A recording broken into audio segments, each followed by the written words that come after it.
About a week ago against the Raptors, Jalen Brunson outsmarted rookie Colin Murray Boyles by manipulating a rule, and it was due to a very subtle observation made throughout the game. For most of the game, Brunson hadn't played too well. Jacoby Walter, the other Raptors rookie, had done a good job staying in front of him, so he couldn't get to the rim. In fact, for the whole game, Brunson only scored 18 points on 6 for 19 shooting. But something interesting was going on. When Colin Murray Boyles entered the game, he'd hang around the paint just a little too long. Now, most of you probably My thing is like this, right? 3 seconds is a thing in the NBA, but overseas, 3 seconds really isn't a thing. So, he would struggle in overseas play because it's like, how would he be able to attack? Think about it. know what the 3-second rule is, but what I didn't realize was that the count actually starts once 1 foot is in the key. The rules here don't really say that, but that's how the refs call it. Here's one with Jaren Jackson Jr. hugging the key, but he gets called even though he mostly just had 1 foot in the paint. So, as Brunson's running this pick and roll, notice how Murray Boyles' foot is just in the lane, and he's just hanging around the paint until the ball finally swings to the other side. On this one, both feet are in the paint, while his matchup Josh Hart is going out to the 3-point line. And usually when that happens, guys will try and touch another opposing guy to show they're actively guarding them. But he doesn't touch Clarkson as he's going by, and he doesn't get out until there's a miscommunication on the back end. Shit. Just a minute later, his matchup Josh Hart is at the 3-point line, and Murray Boyles' foot is already in the lane at the 7:44 mark. Because Hart doesn't shoot well, he hangs in the paint for like 6 to 7 seconds until he finally touches Kolek at the 7:36 mark. Notice how this only really happens if Murray Boyles is guarding someone that's going out to the 3-point line. So when he's guarding Mitchell Robinson, because he's always in the paint, Murray Boyles can hang out there as long as he wants because it at least looks like he's actively guarding him.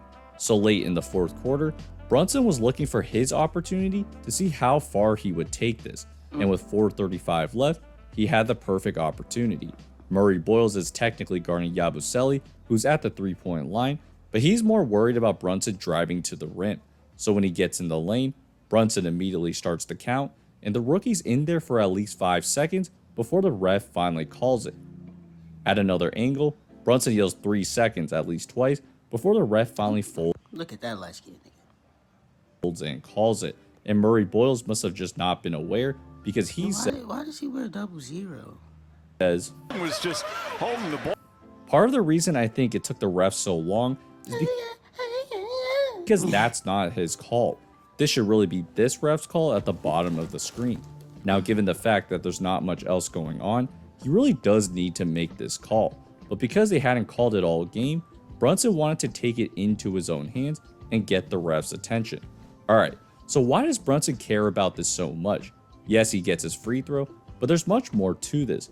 Brunson is one of the best scorers in the NBA, but he's short, so he needs to be a little more creative to continue finding his way around the rim. And a big part of this equation is being able to manipulate this paint defender to get to those spots. Here's what I'm talking about. Earlier in the game, Scottie Barnes is patrolling the paint, but remember, he has to get out of the paint to reset that 3-second timer. So as he's doing that, Brunson then starts his drive because Barnes needs to cover more ground, and that then creates a wide open 3. Just a minute later, Brunson actually tried this again. As Barnes is drifting away and turns his head, Brunson drives, but Walter had done a good job shutting down his driving lane, which is why he got blocked. This little trick is something that all the best guards do. When Damian Lillard has Jaren Jackson Jr. on him, he's not worried about him, but more so Steven Adams, who's just waiting in the paint. But as Adams goes out to reset that 3-second count, that's when Dame explodes to the basket, and he's made enough ground where he can adjust himself to score. It also works on off-ball actions as well. This time it's DeAnthony Melton that's in the paint, and Lillard only cuts when Melton's trying to reset himself, and he's too late to block that layup. So it's important that Brunson got the ref's attention, because it then opens up opportunities for himself to either score or kick the ball out.